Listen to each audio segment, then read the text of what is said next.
Hello there, my name is Aisha. I'm Indian American and I'm 30 years old. Anyone born from immigrant parents will tell you that they've had their fair earfuls of how hard it was to move to America to seek a better life. Sometimes they didn't even have to tell you. You could just see how much they struggled. And I was so grateful for all that my parents had to sacrifice. My dad became a successful businessman, defying all odds that were stacked against him as a first-generation Indian immigrant. He did everything he could to provide for his family, and I know that he's in heaven smiling down at me for all that I'm trying to accomplish. I decided that I'd continue to live in the house that he bought with his blood, sweat, and tears, hopefully improving upon it more and more and passing it down to the generations after me. I just know that your father is smiling at you with joy. He'd be so proud of you, especially with the way you take care of me. Mom, you don't have to say all that. I'm just doing my job to take care of you. Now, we both know that I can't afford to live on my own. You just want me here. To keep an eye on you, of course. Who knows what type of trouble you'd get up to if you didn't have me around to watch you. Living in a joint family has always been a deeply ingrained part of our Indian culture. The idea of multiple generations residing together under one roof, sharing their lives and responsibilities, is considered not only normal, but also a way to maintain strong family bonds. However, when I married Harold, an American man, I knew that our cultural differences might present some challenges, particularly when it came to the concept of living with parents. Harold was raised in a culture where young adults typically leave their parents' home at the age of 18, seeking independence and starting their own lives. So it wasn't surprising that he found it somewhat uncomfortable to live with my mother, Priya, in the same house. Initially, Harold seemed to handle the situation quite well, embracing the new experience and accepting the dynamics of our joint family. I appreciated his efforts to adapt to our traditions and respect our way of life. However, as the years passed and our marriage matured, Harold's patience began to wear thin. He started expressing his dissatisfaction with the living arrangement, feeling that it hindered our freedom and limited our privacy as a couple. While I understood his perspective, I struggled with the conflict between my cultural upbringing and the desires of my husband. Adding to our challenges was the fact that we were unable to conceive children due to my infertility. This became a significant point of contention between us, causing deep emotional wounds and almost leading us to the brink of divorce. But that's a story for another day. Fortunately, we found our way back to each other, rediscovering the love and commitment that had brought us together in the first place. We decided to embrace our unique path and focus on building a fulfilling life together, despite the absence of children. With our newfound freedom from parenting responsibilities, Harold gravitated towards a more carefree lifestyle. He indulged in his hobbies, buying video games, and spending late nights at clubs, and enjoying the liberties that most parents wouldn't have the luxury of experiencing. While I supported his pursuit of personal happiness, I couldn't help but feel a sense of longing for the life we had once envisioned together. Little did I know that the next chapter of our story would bring unexpected twists and turns, testing our resilience and forcing us to confront the complex dynamics of our relationship. But for now, I hold on to the hope that love, understanding, and a shared vision for the future will guide us through these challenges and help us forge a stronger bond as husband and wife. Harold and I had come a long way in our marriage, but lately I couldn't help but notice a growing frustration within me. It seemed as though Harold's playful and carefree nature was starting to cross the line into childishness, and it was becoming harder for me to ignore. One evening, as we sat in our living room, I mustered the courage to address my concerns. Looking directly into Harold's eyes, I said, "Harold, we need to talk. I feel like you've been acting more and more like a child lately, and it's starting to affect our relationship." Harold, caught off guard by my straightforwardness, responded defensively. "What do you mean? I'm just enjoying my life. We don't have kids, so I have freedom to do whatever I want. But Harold, it's not just about having kids. Coming to terms with my infertility has been tough. We both know that, but I've accepted it. What bothers me is your resistance to embracing the responsibilities and realities of adulthood. We're living with my mother, and it's been 5 years. It shouldn't be this difficult for you to pick up after the house and take care of household chores. I compromised by living with your mom, Aisha. Isn't that enough? Why can't I have my freedom too? I want to enjoy my hobbies and have some fun. Is that too much to ask? The tension in the room was palpable. I took a deep breath, trying to maintain my composure, and said, I understand that you need your personal time and space, but there's a difference between that and completely disregarding our living situation. I thought we could find a balance, but it feels like you're retreating into a world of perpetual adolescence. You don't care about your responsibilities, and you also seem to have an issue with my mom. You're being unreasonable, Aisha. I can't be the serious adult you want me to be all the time. Maybe you're the one who needs to loosen up a little. This isn't about me being rigid or uptight, Harold. It's about finding a compromise that works for both of us. And it's not just about our living situation. It's about our future too. I mustered the courage to broach a subject that had been lingering in the background for far too long. I've mentioned adoption as an option for us, but you always avoid the conversation. It's as if you don't want children at all. But you still want to hold on to this carefree, single bachelor lifestyle, and it's getting on my nerves. It's not that I don't want kids, Aisha. It's just complicated. I don't know if I'm ready for that responsibility. Then when will you be ready? I don't know. We're getting older, Harold. I don't want to adopt a kid when I'm 40. I want to be in their lives for as long as possible. And I want them to spend lots of time with their grandma. And what's with the sudden change of heart, huh? We were ready to have kids 4 years ago, but now you're not ready? 4 years is a long time, babe. My mind has changed. I know that I want to have kids, but just now, Harold, we're a team. We need to face these conversations head on and find common ground. Ignoring them won't make the issue go away. We can't keep living in this limbo where you want to be a perpetual child and I long for a family. Silence enveloped the room as our words hung in the air, carrying the weight of unspoken desires and unmet expectations. It was clear that we had reached a crossroads, a pivotal moment in our relationship that would shape our future. But suddenly he responded passive-aggressively. There are already enough people in this household.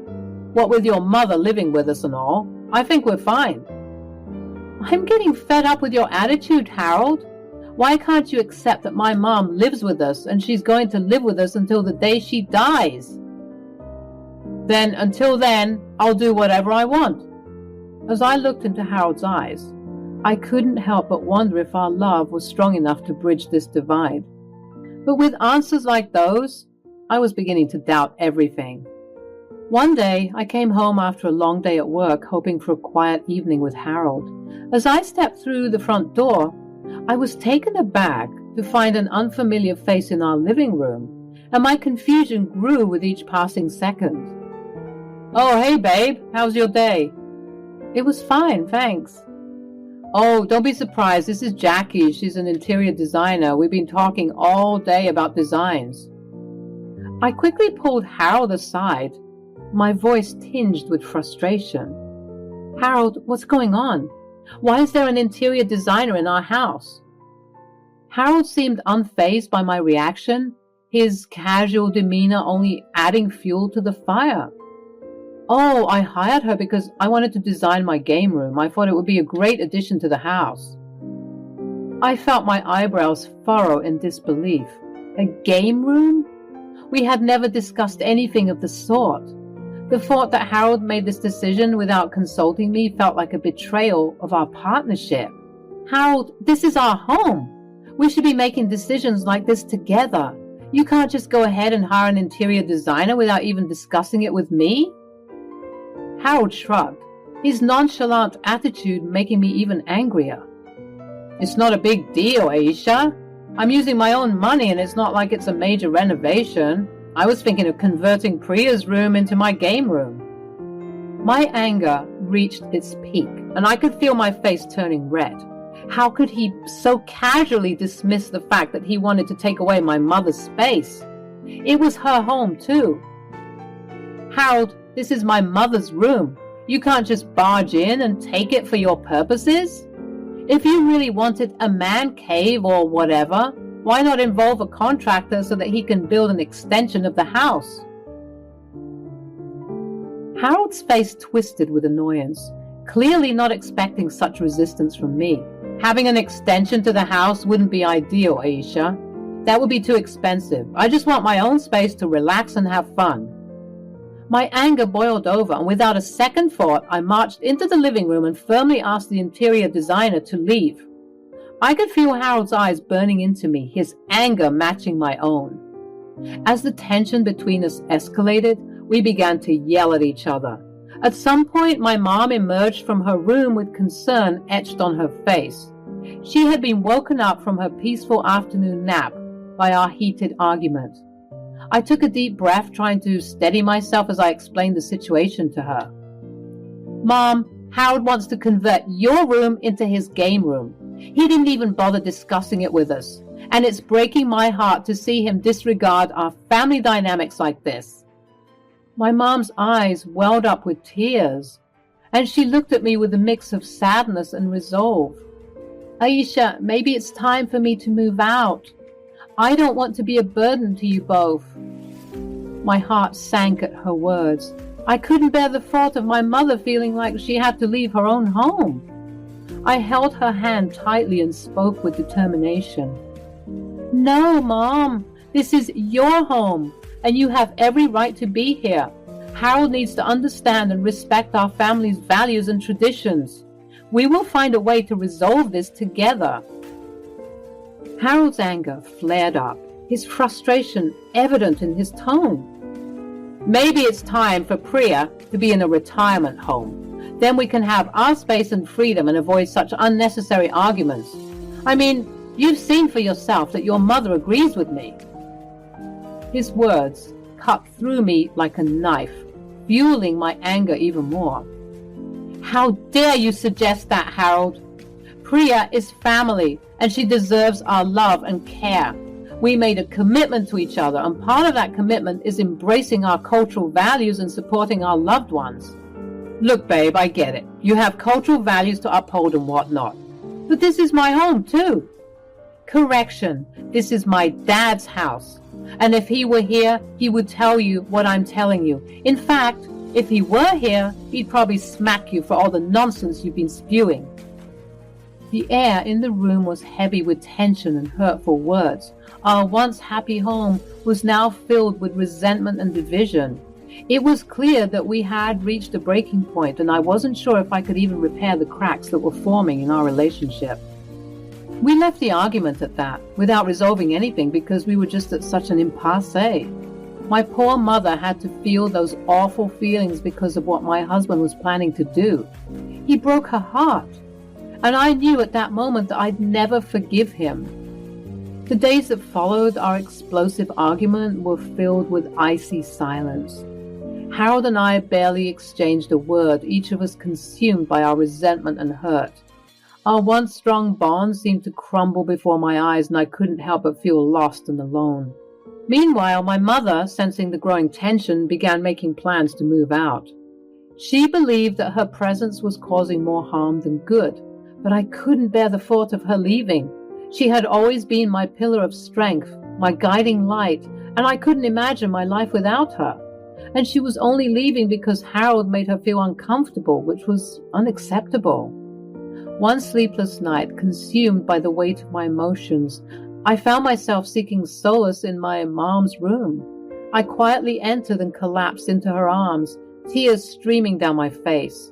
The floodgates had opened, and I poured out all my fears and frustrations, seeking guidance from the one person who had always been there for me. Mom, I don't know what to do. Harold and I are falling apart and I feel so lost. We used to be so connected, so in love. But now it feels like we're strangers living under the same roof. She held me tightly, her touch offering comfort and reassurance. Sometimes in the chaos of life, we lose sight of what truly matters. But remember, love is a choice. It's not always easy and it requires effort and understanding from both parties. You and Harold have built a life together, and it can be hard witnessing it crumble around you. But at the end of the day, you must always stay true to your heart. What is your heart telling you, baby? Her words resonated deep within me, and as I wiped away my tears, determination welled up inside. I knew what I had to do, and it wasn't going to be easy. The next day, after coming home from work, I found Harold at the breakfast nook reading, and I slammed down some documents in front of Harold. What's all this? These are divorce papers. He almost spit out his coffee. I stared at Harold, my heart heavy with a mixture of sorrow and resolve.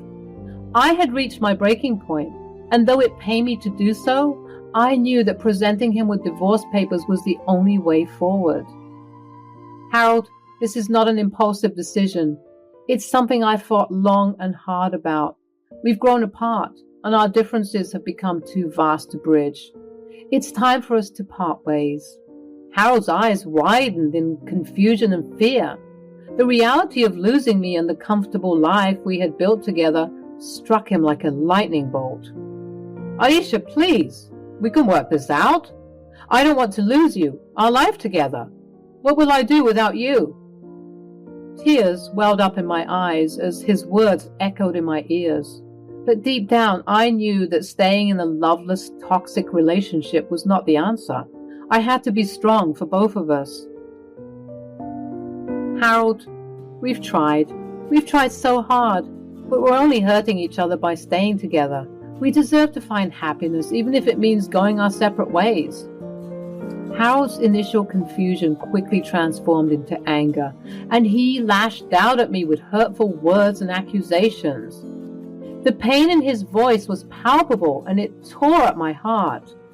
You ungrateful woman! After everything I've done for you, this is how you repay me? You're just as cold-hearted as they are. The room fell silent as a figure emerged from the shadows. It was my mother. Her eyes filled with a mix of disappointment and protective anger. Harold, your true colors are finally showing. You have no place in this household anymore. This house holds a rich history, one that Aisha's father built with love and respect. You will not tarnish that legacy with your selfishness and disregard for our family values. It's not our fault. You're a lazy, racially insensitive prick. Harold's face contorted with rage. His fists clenched in defiance, but the weight of my mom's words and the truth they held couldn't be denied. Fine, I'll leave this place, but mark my words, Aisha, I'll be back, and you'll regret this decision. With those final words, Harold stormed out of the house, leaving behind an air of tension and uncertainty. I watched him go, my heart heavy with a mix of sadness and relief. My mom, her voice filled with a mixture of sadness and strength, approached me and placed a comforting hand on my shoulder. You've made a difficult but necessary choice. We deserve happiness, and sometimes that means letting go of what no longer serves us. We will support you through this, and together we will find a way to heal. Her words provided a sense of solace and reassurance during the storm that had engulfed our lives. It was a painful moment, but it was also a turning point, a chance to rediscover ourselves and build a new future, one filled with love, support, and a renewed sense of purpose. After the divorce, life took an unexpected turn for both Harold and me. While I focused on rebuilding my life and finding my own happiness, Harold struggled to adapt to the harsh realities he had avoided for so long. One evening, as I was going about my routine, my phone rang. Reluctantly, I answered, knowing it was Harold desperately trying to mend what was broken. Harold, what do you want now? Haven't we been through enough? Harold's voice trembled with regret and longing as he finally realized the magnitude of his actions. Aisha, I made a terrible mistake. I should have appreciated you and everything you did for me. I miss our life together and I'm willing to change, to grow up. I sighed, feeling a mix of compassion and weariness. Harold's words tugged at my heart, but I knew that I had to be strong. Harold, it's too late for apologies now. I needed you to be there when it mattered, to support me and share the responsibilities of adulthood. I can't go back to a life where I'm constantly taken for granted. Harold pleaded with me, his voice filled with desperation. But I had found my strength and knew that moving forward was the only option. Aisha, please give me another chance. I'll do anything to make it right. I've learnt my lesson. Harold, it's not about just saying the right words. It's about actions. I can't keep waiting for you to change while you cling to your old ways. It's time for me to find someone who appreciates me and is willing to be an equal partner. Harold's attempts to reconcile grew more frequent. But as time went on, I realized that his longing was rooted in the comfort he lost rather than genuine personal growth. It was a painful realization, but it reinforced my decision to move on and seek a future where my efforts were valued and reciprocated. With each passing day, I focused on rebuilding my life, nurturing my dreams, and surrounding myself with people who brought joy and positivity into my world. Priya, my beautiful mother and rock, stood by my side, her unwavering support reminding me of the strength I possessed. As for Harold, I heard through the grapevine that he continued to struggle, trapped in a cycle of mediocrity. The irony was not lost on me as he toiled away in a failing video game shop, a stark contrast to the carefree life he had once envisioned, one where he was comfortable enough to threaten the comfort of my mother's living space. I couldn't help but feel a twinge of sadness for him, knowing that he had squandered a love that could have brought him happiness and fulfillment. However, I had come to realize that his journey was his alone to navigate, and it was time for me to focus on my path. In the end, the revenge I sought wasn't one of malice or cruelty. It was the revenge of self-discovery, of reclaiming my worth and refusing to settle for anything less than I deserved.